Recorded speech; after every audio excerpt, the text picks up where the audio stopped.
Thank you. Typical mistake. I start talking and I might have had the microphone on mute, but I think now you can hear me, correct?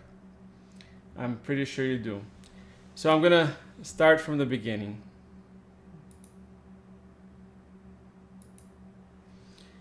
Okay, what I was saying is that I want to welcome everybody. Thank you for joining me.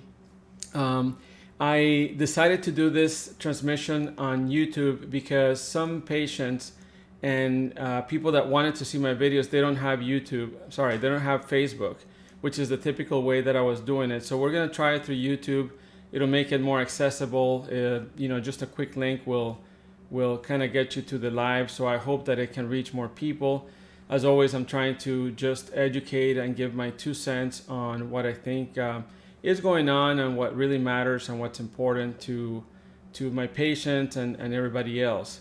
So thank you for joining. I'm going to go through, I prepared a few kind of web pages that I wanted to go through with you. Most of them, if not all, are available on the cdc.gov website.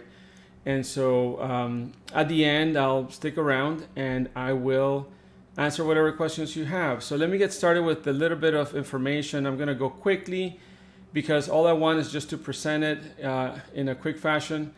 And then, you guys can go and review it, or you can ask me some questions at the end. So let me see. Okay, and I think the audio should still be good. You let me know if it's not. I'll look over in a minute. So let me start from the beginning. That's actually a later slide. So this is the website that the CDC, if you go to cdc.gov and you click on COVID-19, this is the page that will come out right away. And from here, you can link to a whole bunch of things. Everything that I'm presenting is linkable through different tabs and stuff like that. So to start off, let's see how we're doing in regards to how much COVID we're having. This is a picture of how COVID has, since the beginning of times, had spikes. We had a big spike in December. It kind of went down. This is because of the vaccines. We felt we were doing good, so we loosened up and we paid the price. We had another spike. And right now, unfortunately, the red line is like the 7-day moving average. We're seeing an uptick again. So we got to be careful, and again, this is usually the positive cases, even though they can be in vaccinated people, they're a lot more common in unvaccinated people. We'll talk a little bit more about that in a second. This is, and let me see if I should move my picture out of the way. This is the new admissions. To me, what matters more than just the total number of cases that we see is how many of those cases are getting hospitalized, because those are really the cases that matter the most when it comes to mortality and suffering. And so again, from September, you see the big spike, and you see here in September, July, we started kind of spiking again. And so the hospitalizations, even though we had relatively more cases, there were less hospitalizations because a lot of people were vaccinated. And now we're seeing a small uptick. And so again, it's a word of caution of what that may mean if we get completely relaxed about prevention measures. This is, let's see, this is pretty much the same thing that I just showed you. Then I wanted to show you the usual underlying causes for conditions that get hospitalized. And I included all of them: pediatric, adult, and pregnant. If you see, pregnancy is a significant, condition of risk to get COVID and have to be hospitalized. This is why it's very important that if you think about getting pregnant or you are pregnant, it's important to go ahead and get the vaccine. Follow your obstetrician's recommendations, but the Academy of Obstetrics and Gynecology recommends getting the vaccine at any time during your pregnancy. Now, the other are the adults. And if you see, cardiovascular disease is very prevalent, hypertension as well, metabolic disease, obesity. obesity is a very, very, very important risk factor. Now I'm going to take those two away because I want to stay with the pediatric. I think I might show another slide later, but I want to show something that is very important. 45% of cases that get admitted in children are children that don't have any underlying medical known condition. So, just because a child is healthy doesn't mean that they're not going to get in trouble to the point that they get hospitalized. Now, death is a whole different story. Kids usually don't die from COVID. It's been very rare, but hospitalized and go through some difficult times, they will. About one in 3 kids that gets admitted to a hospital ends up in the ICU, whether they're intubated, probably not, but they might need extra oxygen and stuff like that. Asthma is a significant risk factor, like about 15%. And then I'm going to go to obesity, 35%. Almost as much of a risk factor as in the adult population, even though the adult is more, but almost as much. So, staying fit, staying healthy, eating right is extremely important. We like to talk about layers of protection, and it is just one more layer to protect ourselves is to lead a healthy life and healthy nutrition. Now let me see here. All right, so I think this is the chart where it shows the deaths from COVID. Like we said, if you compare the one that showed the cases versus deaths, we definitely have had less deaths in this spike that we had, and it is thanks to the vaccines, which, let me see if that's the next slide. Yeah, and let me move my picture again. So if you see here is the age-adjusted rates of COVID-19 associated hospitalization by vaccine status in adults 12 and over between January and September. And you can see that the blue line is the rate in unvaccinated people, and the rate does go high. The rate does go high, up to 60% per 100,000 people. And the most important thing is not the actual rate that you see, but also to see that in the vaccinated population, the rate of hospitalization always remained way, way below the rate of hospitalization for unvaccinated. So the vaccines work. There's another way to see that. This is in our region. I think I selected our region. And what it shows is from the beginning of the pandemic, at the beginning, the people dying were the 70, here's the age, the 75-year-olds were dying. And so with the second peak, because they were still not vaccinated. But look at the difference once they get vaccinated. And remember, if you keep looking at the peak, the peak of cases was even higher this time because of the Delta variant, but the amount of patients that died at 75 was much, much smaller because of the fact that most of them were vaccinated. And then it follows with everybody else. There's another chart that I couldn't find that somebody presented in something that I saw, and it was comparing, very interestingly, what your chances of hospitalization and death were by age group, and it compared at the same time vaccinated versus unvaccinated. And I don't quote me on this because I don't remember it precisely, but it was something like if you were something like 30 to 49 years old, unvaccinated, you had the same risk of a 65 to 75-year-old vaccinated person of severe outcome. So the vaccines do prevent a lot. And this is an article a little bit back, I think it's from October, but still very current, if you ask me, that studied the effectiveness of the different vaccines. There's been some talk and some concern that the Johnson & Johnson is not as effective or things like that. But this is just to clarify that data. If you look at, this is the this is the Pfizer, Moderna, and Johnson & Johnson. And so if you look at the data, the effectiveness in emergency department or urgent care visits, in other words, to have disease, to be infected with COVID and show it. That's how you could interpret that. It is about, for Pfizer, 89%, Moderna, 92%. That's pretty much the same thing. And, with Johnson & Johnson, you had a little bit more chance of getting sick. Now, this is not, I believe this is not including a lot of cases of Delta. January through June, yeah. So this is the Alpha strain. So this might have changed. Right now, the Delta is the one that's predominating. But just as a point of reference, that's how we saw the protection from getting sick at all. Again, this has changed. But hospitalization, it was very, very much alike between the two Pfizer and Moderna vaccines, very close together. And the Johnson & Johnson was slightly lower. It's not significantly lower, slightly lower.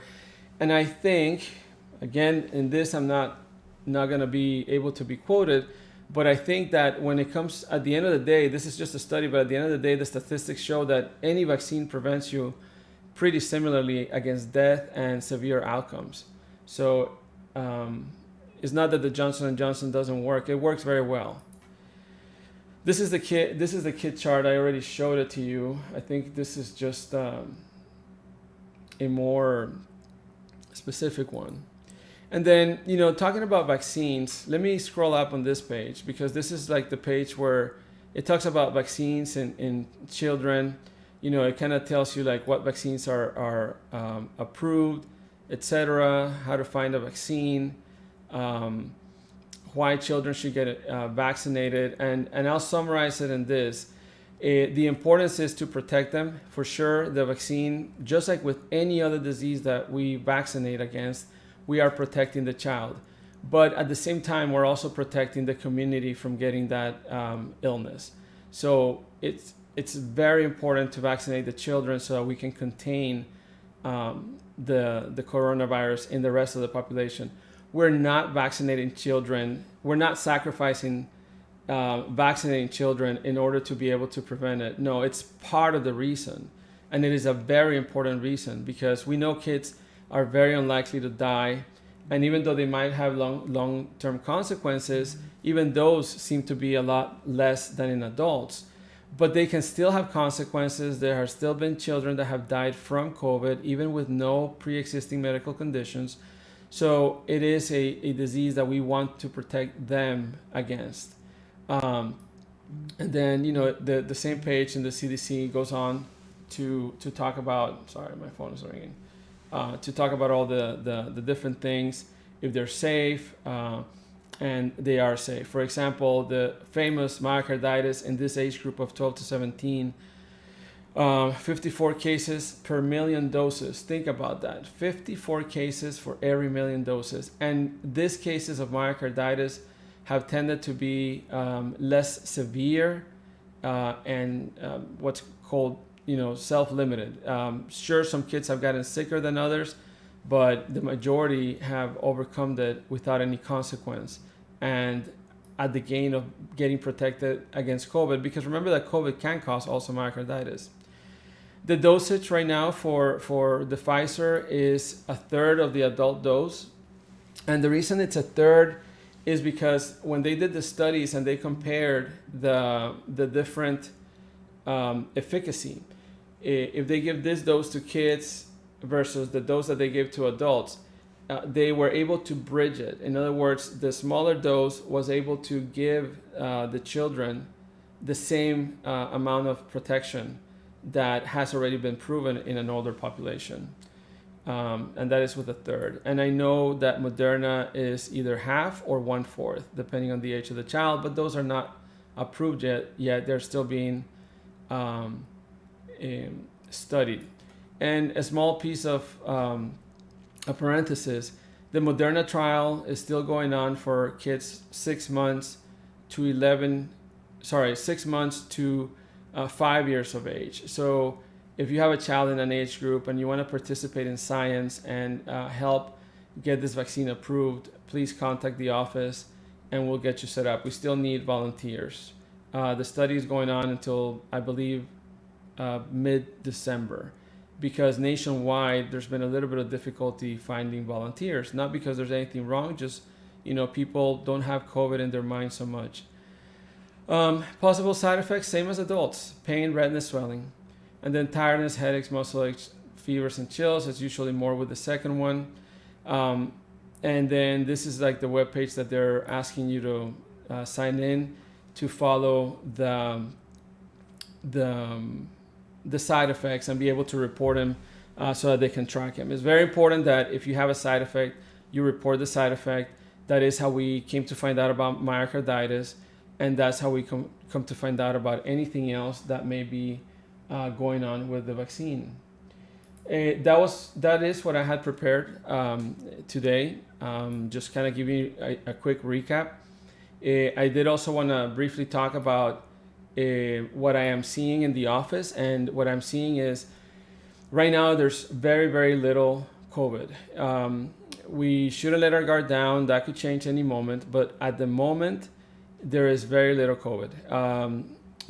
We've been testing kids that have fever, congestion, cough, or have been in contact with another family member. And yes, we've had positive cases, but I don't want to give a number, but it's not even a fifth of what we did at some point. So we're feeling pretty confident that the vaccines are working, that vaccinating teenagers, vaccinating the children now from 5 to 11 is going to be very important in overcoming this.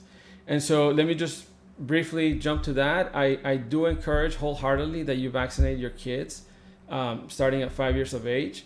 Now, it is understandable that it's a different level of decision making. I've been kind of explaining to my patients that when it comes to vaccinating an adult, if this was a scale, the scale tips very, very steeply towards vaccinating, because the benefits are so huge, the risk is so great with COVID that the scale tips very highly.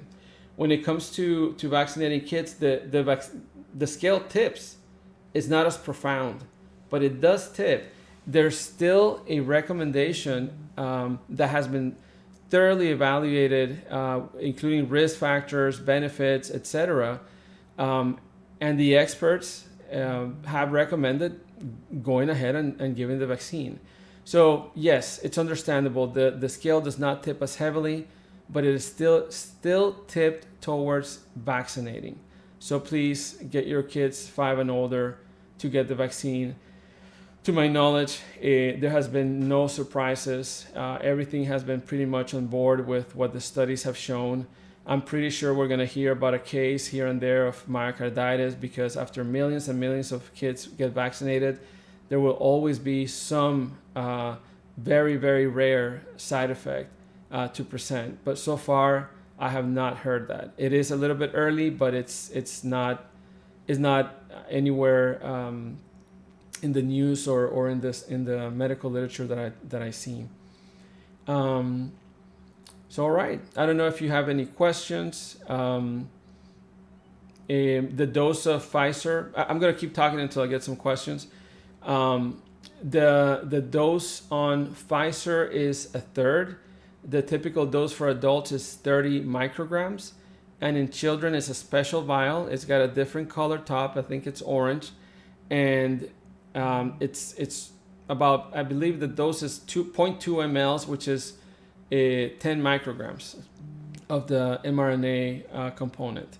And that is what kids are being advised to give. They have to give 2 doses. The initial one, of course, and then 3 weeks later, you get your second dose, the booster. So, all right. Please feel free to, don't be shy, ask me any questions. I'm used to answering general concerns or questions. By the way, my cat, I don't know if you saw him, he's over there sleeping. He thinks these talks are kind of like not pertinent to him.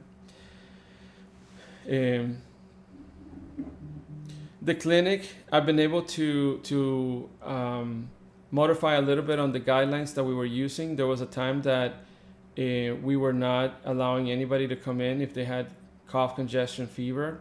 Right now, we are still screening, and if they're high risk with fever, close contact with COVID, lack of taste, body aches, we still keep you outside and we test you. But we have been seeing a lot of kids coming in for cough, congestion that is more obviously related to allergies. They might be sent by the school system home because they need to get tested, and so we go ahead and test them. But we realize that those kids are extremely low risk based on how prevalent the COVID is right now in the community. Again, don't let your guard down. Keep on following all the recommendations until we get over this. We might even be experiencing a new peak later.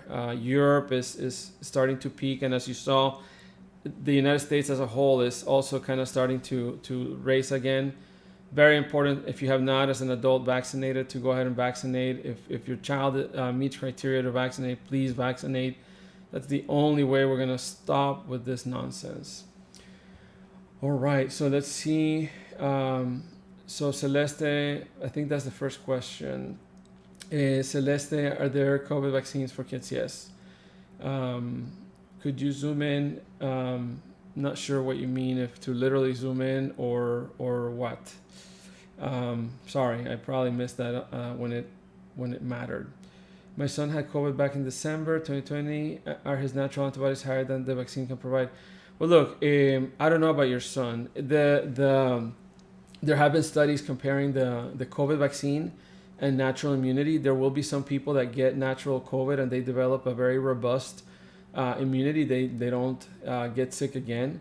However, there is a thought that after 6 months, your immune system is not up to par anymore with preventing further infection.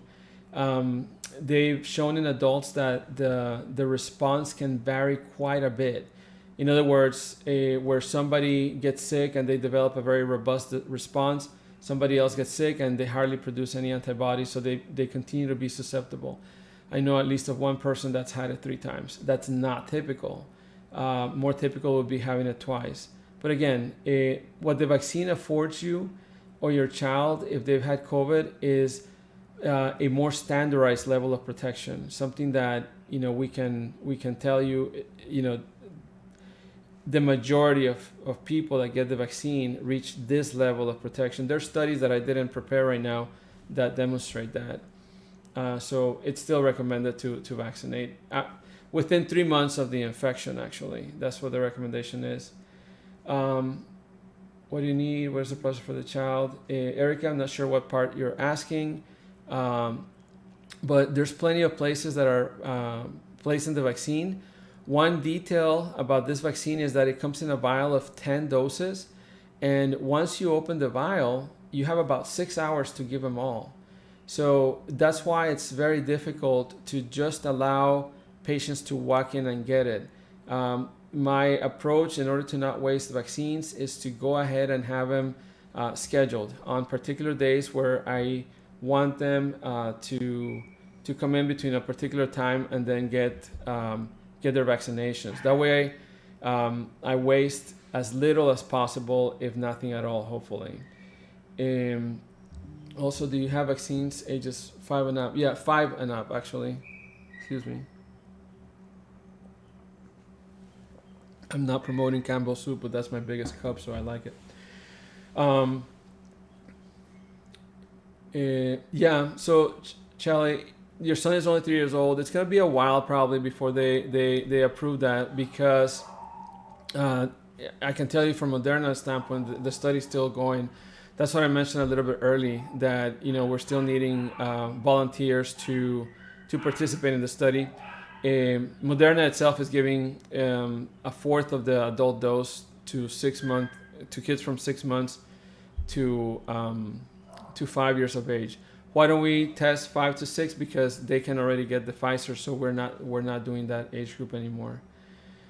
Will monoclonal be available for children when it's released? I have no idea. As most things start usually in the adult population. Unfortunately, that is, that's the people that need it.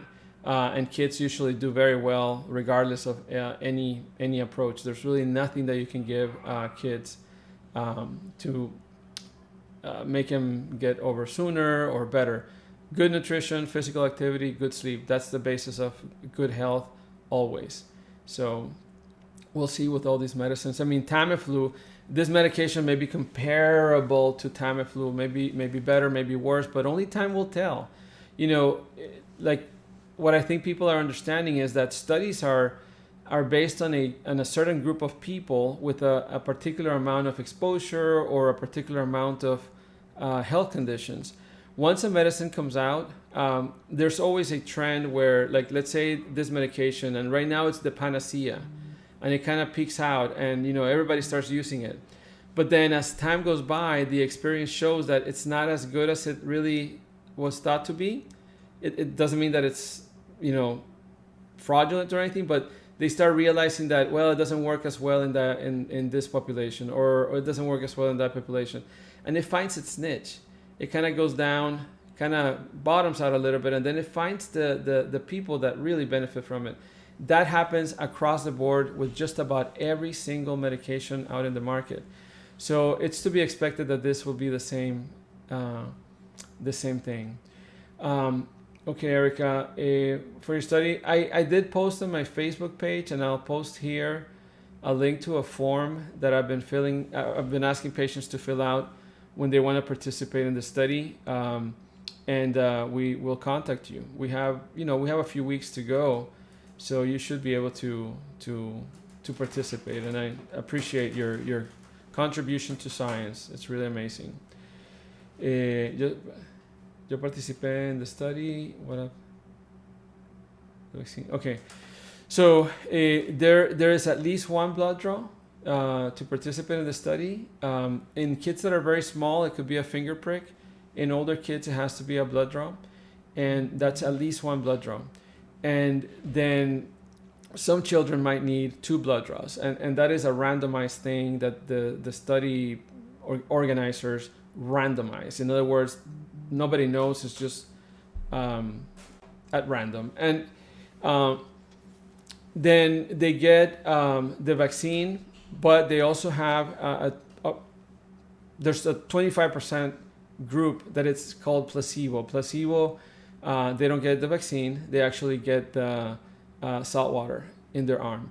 Why do we do that? Well, because, for example, I had a child in the other group, the 6 and over, that she developed congestion, and she developed sore throats, and she developed other symptoms. And it's important to know if for any reason whatsoever, if the vaccine had anything to do with it. So she happened to be in the placebo arm, which you see is what brings the balance to the study, because if everybody got the vaccine, you wouldn't know if what happened to that child was in any way related to the vaccine, or if it was just a matter of chance. Develops headaches, develops this. So what they do in any study is they compare the trial arm, the one that gets the actual medication or the vaccine, with the placebo arm. In adults, it was 50-50. In kids, to give them a better opportunity to get it, it was 75-25. So they'll compare statistically that group that got the vaccine versus this group that didn't get it, how many side effects were reported in each group, how many headaches, how many chills, how many fevers. And that's how they know what the vaccine may be causing or not. Okay, guys, I see that there's not a whole lot of questions. I'll be happy to keep on answering. Like, I don't know a lot about YouTube, so I'll check back later, and if not, you can always go to my Facebook page and post some questions there. Thank you for paying attention. I will summarize as follows. COVID has been is much better than it was before, but we are seeing a small trend that may signify that we're going to start kind of seeing another peak. That peak is primarily in unvaccinated individuals. At this point in time, with everything that we know, there's absolutely no reason why somebody should not get the vaccine. No reason whatsoever. If you have any doubts, check with your doctor, but there's really no reason. So if you're an adult, you should get it. If your child is 5 or above, please get it. The decision's a little bit harder because of their age, but it's been proven safe and effective, and it should be something that if you want to think about it, go for it, but don't be the last person to get the vaccine, and try to get it before the end of this month if you can. Just so that we have a lot of kids with at least one vaccine by the time Christmas comes, and we don't experience another spike based on the transmissibility that they might carry to their families. The COVID is going to hang around. We're not going to see it go away. As a matter of fact, I mean, the curve never goes to zero. It always stays at a certain level. The more we vaccinate, the more that curve is going to start kind of flattening, and it's going to stay at a level, and we might start seeing seasonality to it. Nobody knows if we're going to need boosters after boosters. Probably not so soon, but only time will tell. And remember that one of the most important things to vaccinate is, if you're vaccinated, you're a lot less likely to catch it. You're a lot less likely to transmit it. And so transmission of the virus, catching it and transmitting it, is what allows it to mutate. When it happens millions and millions and millions of times, that's what makes the virus be capable of mutating until it finds a new mutation that actually has a quality that makes it survive more, or for the vaccine to be less effective or anything like that. So thank you for paying attention.